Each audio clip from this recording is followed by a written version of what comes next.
that would lead to decades of extortion. মার্কিন president Donald ট্রাম্পের ভাষণের পরই বিশ্ববাজারে অস্থিরতা বেড়েছে।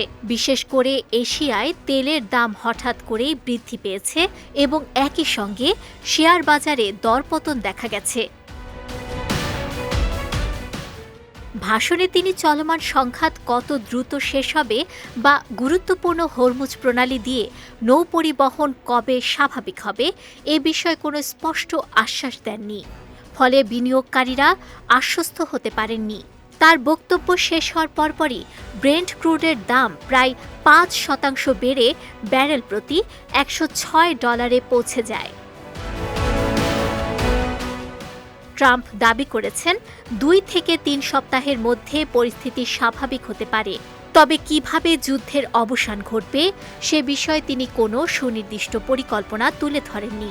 বরং চুক্তিতে রাজি না হলে ইরানকে কঠোরভাবে আঘাত করার হুমকি দিয়েছেন, যা বাজারে উদ্বেগ আরও বাড়িয়েছে।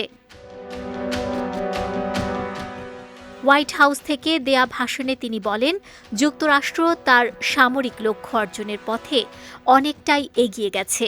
একই সঙ্গে প্রয়োজনে আরও কঠোর পদক্ষেপ নেওয়ার ইঙ্গিতও দেন।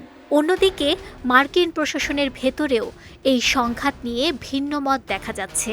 ট্রাম্প ও পররাষ্ট্রমন্ত্রী মার্কো রুবিও একদিকে দ্রুত সমাধানের কথা বললেও অন্যদিকে সংঘাত বাড়ার সম্ভাবনাও উড়িয়ে দেননি।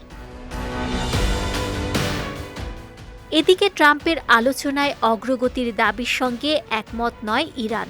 প্রায় ১ মাস আগে যুক্তরাষ্ট্র ও ইসরায়েলের হামলার পর থেকে পরিস্থিতি ক্রমেই জটিল হয়েছে। এর আগে ভেনেজুয়েলার প্রেসিডেন্ট নিকোলাস মাদুরোকে ঘিরে অভিযানের পর এটি ছিল যুক্তরাষ্ট্রের আরেকটি বড় সামরিক পদক্ষেপ। বর্তমানে সংঘাতের প্রভাব বিশ্ব অর্থনীতিতে স্পষ্ট।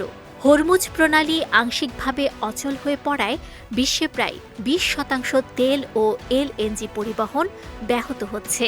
তেলবাহী জাহাজ চলাচল কমে গেছে এবং যুক্তরাষ্ট্রে পেট্রোলের দাম গ্যালন প্রতি $৪ ছাড়িয়েছে। তবে ট্রাম্পের মতে এই মূল্যবৃদ্ধি সাময়িক এবং ইরানের কর্মকাণ্ডের ফলেই এই পরিস্থিতির সৃষ্টি হয়েছে। বিজয় টিভি নিউজ ডেস্ক।